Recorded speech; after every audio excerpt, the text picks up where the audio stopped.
Hi guys, welcome to How to Library. Today I'm going to show you how to leave a reaction on a BeReal. So right now I'm in my memories, and all you have to do is click on the arrow on the top left corner. And right now we're on Discovery.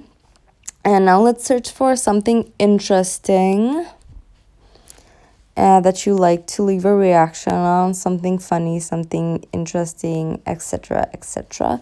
Okay, we're gonna use this post right here, and as you can see on the bottom right corner, there are emojis.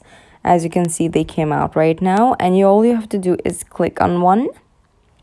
We're gonna click on this like button, and I'm gonna cover my camera, but you can show your face and just take a picture and leave a reaction.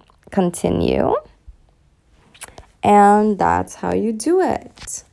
Thank you for watching. Do click the like button if this video helped you, and subscribe to our channel for more helpful videos. Bye guys.